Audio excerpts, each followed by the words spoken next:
On page 92, 4.9. So in this case, this actually for people working on electronic packaging, probably, or electronics that deal with thin films, that's a very applicable example. So in this case, you have a thin film that's founded on the substrate, and you're trying to measure how strong that binding is, or you're trying to relieve that thin film from the substrate, right? So there's different ways to trying to release that. You could apply a load and peel it, right? Or you can use a shim, kind of like a spader, and then you're trying to put in between the thin film and the substrate and then move that forward and try to open up to peel that from the substrate. You could use this mechanism, obviously, to measure when you push this, how far you push it, then the crack or the thin film and the substrate start to separate. And that's an indication of how well the bonding is. So in this case, actually, we could look at how to solve this problem, and then it depends on what you know, what you don't. You can use that for measurement of the surface energy, or you can use it to control how you should peel that thin film away from the substrate. So let's look at maybe the simplest way is just if I apply a load. We have this example, and then they didn't put the number on that on page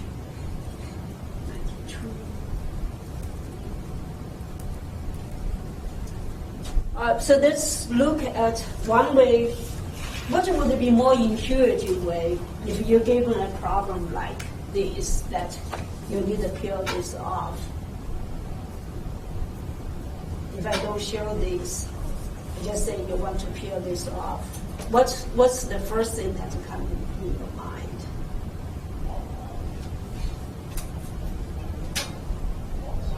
I don't know.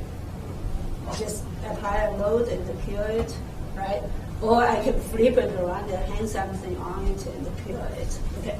So if I apply a load, a constant load, and keep lifting it, and so that's one way to do it. So let's look at the first way. Is if I have this film.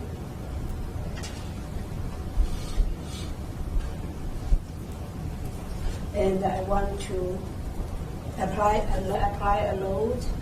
Can you envision that what's going to happen next? The A is going to increase. The A is going to increase. Will you need to increase the load as A increase to continue peeling? No? How many people think no and how many think yes? Maybe we need depends on the criteria. Depends on the criteria, on the gamma. Okay, so let's see. Okay, so in this case, so how about what if we assume gamma is constant?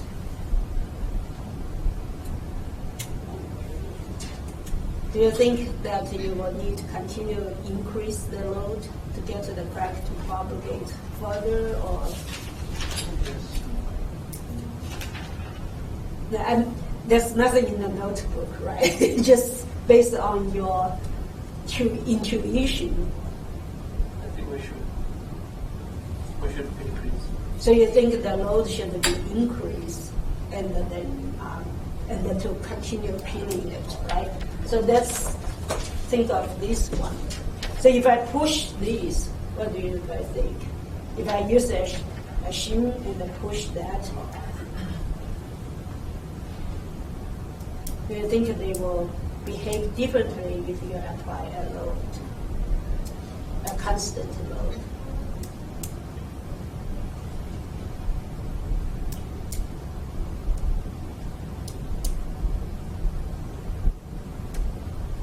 We have never seen this before. This is something new, and I have no idea how it's going to behave. Right?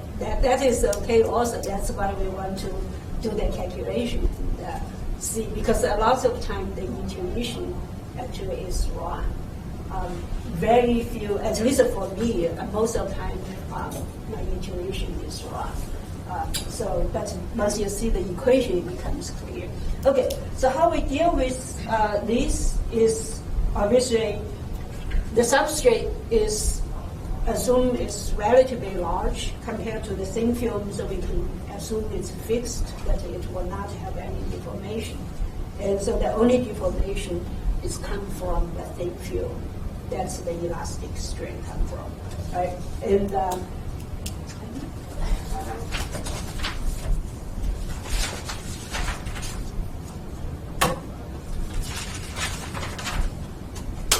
so what happened is we can assume that over here it's a fixed, and so this is kind of like a cantilever beam that has a load going up, similar to this, except that the load is going up, right? So we know that in this case, we know when you apply a load, you will have a displacement of that, and that A is that. So I call this delta. So my delta is equal to P times A to the power of 3 over 3 EI. So that's the displacement on that. And so of course, then the work done by this load is P times delta, that's P squared. Okay. Then the second part is I need to calculate the elastic energy inside. So before we had derived that for a beam, we have basically from the length of mx squared to pi dx. So all we need is find what is the mx, and of course that is easy. So this is x over there. So the m over here. So if I do a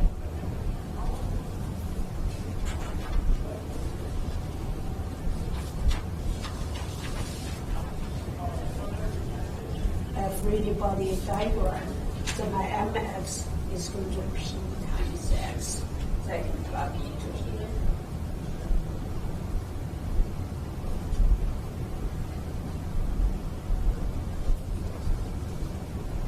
So you solve for that, that gives you p squared a to the power of 3 over 6.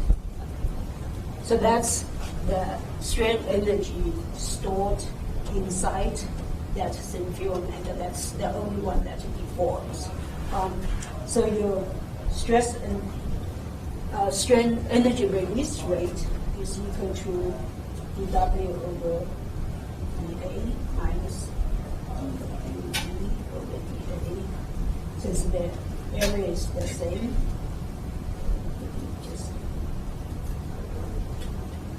and so that subtract to that is equal to D over. So dA is assume the thickness over here is B.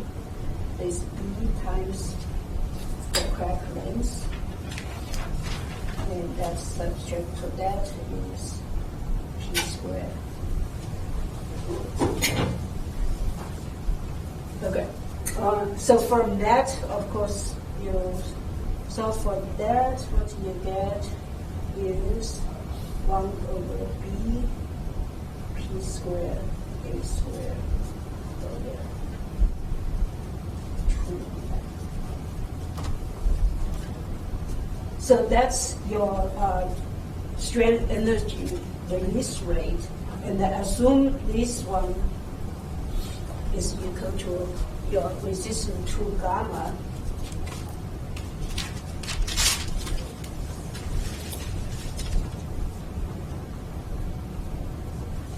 And so from that, you find the gamma is equal to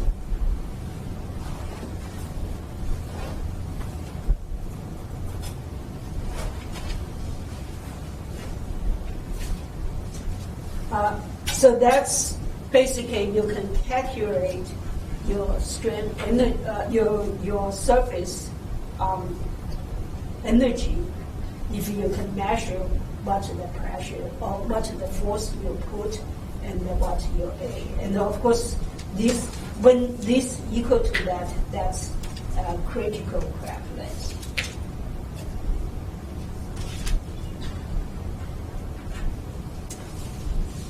So basically, you start over here, you slowly increase your load, and until you see at the point the crack start propagating, and that A and that P critical gives you the calculation of gamma. So that's how you can calculate gamma. Right? So in this case, you dG over dA. So now your gamma could be still a constant because PC and the is depends on how the relationship. Just assume if your gamma is a constant, then your dG.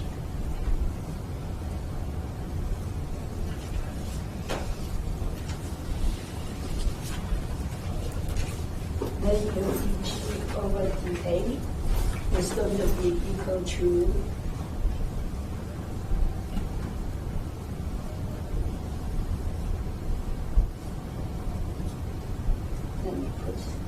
it doesn't matter, just A. So I get 1 over B squared of P squared A over I. And that is definitely larger, a positive number. So that means the crack propagation is unstable.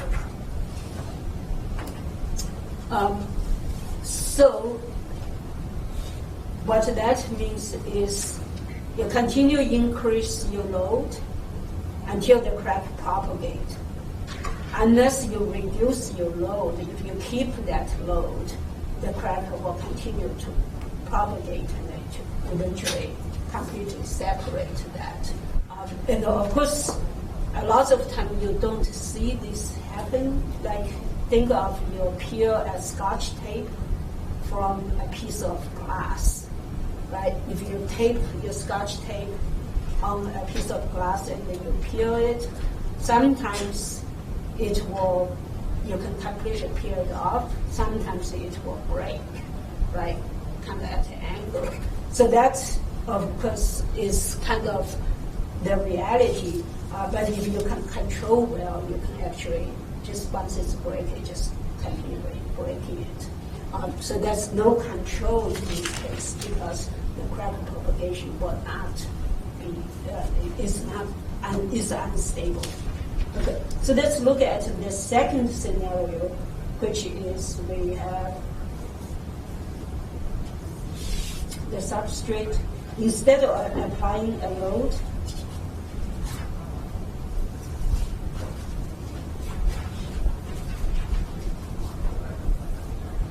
I'm actually going to use a shim, and then I can push the shim into the material or into the interface. And again, between the shim and the joint is, the distance is A.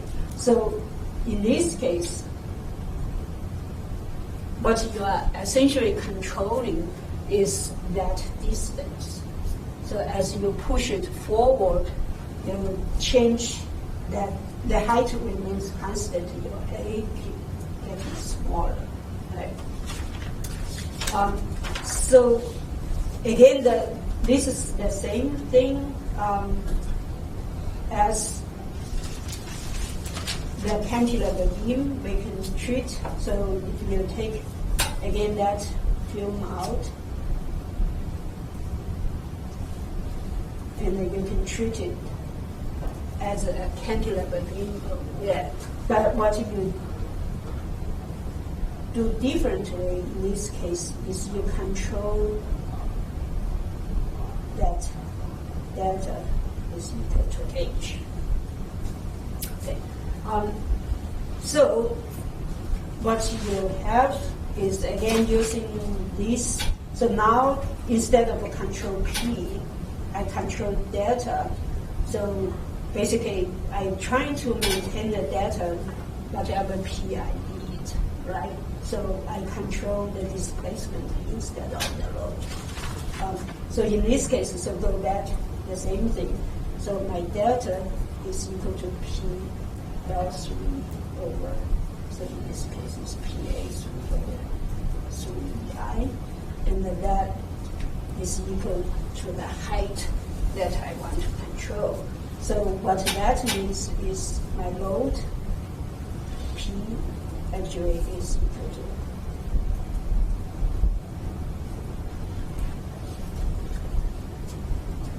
so if I push this guy forward, that means I'm reducing A, right? Based on this, I'm reducing A, then my P is increased. So I essentially put more load on the field as I push the thing forward. Okay, so we do the same thing. In this case, what is my W?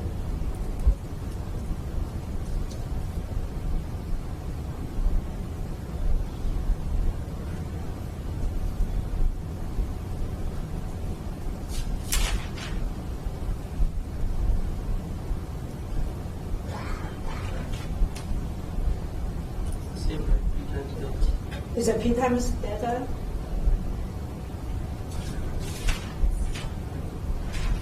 So my P is increased, my displacement is constant, right? So if my displacement is constant, that means my travel or my change in displacement is zero. So my load, my work done will be zero. Can you follow me on that? Right. So in this case, it's not P times delta, it's P times delta of delta. Right? And the delta of delta doesn't change, it's H. So in this case, that is equal to zero. So the work, actually, the load doesn't do any work because the displacement is constant. So we only need to worry about U of E. So U of E, again, is x squared over x. And in this case, mx is still the same. So mx is equal to P times S. And so that's that. So we plug into here, so we get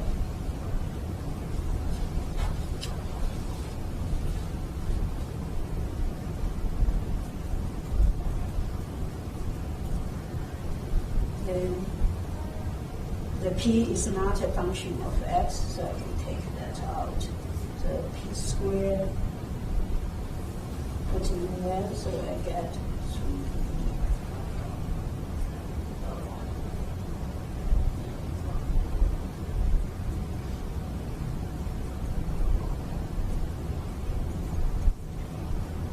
So you solve for that, you get 3I H squared over 2.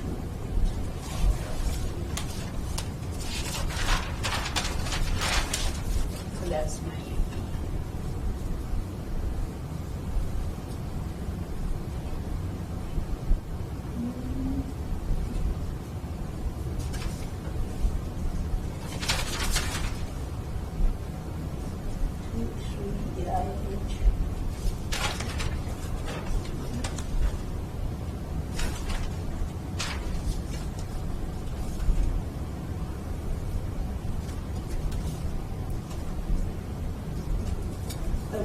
So from that, of course, my G is equal to du over dA, and it's minus because the W is 0, so I have minus over here. So I get minus 1 over B. So that gives me positive 1 over B.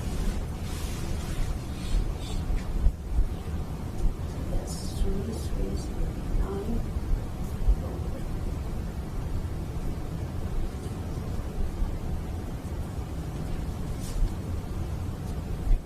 over. Okay, so from that, now I can see that if I have find my critical crack length or my critical condition would be my GC is equal to 2 gamma. So I plug into that.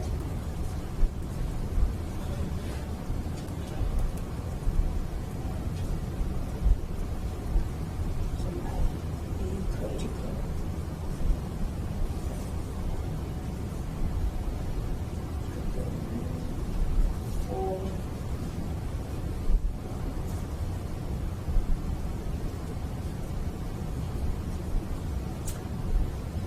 Okay, so that if you know your gamma, you can find your critical cracks AC. So basically from here, depends on how you solve the problem, depends on what you know. If you know gamma, you can find the critical crack length. If you don't know gamma, then you can find it that way.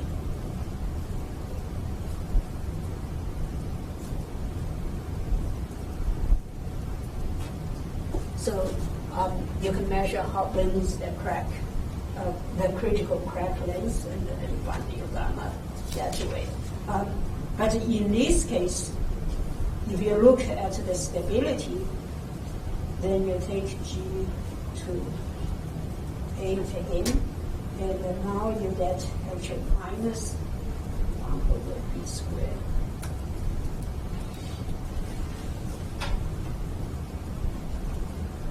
So that definitely is less than 0. So that gives you a stable crack.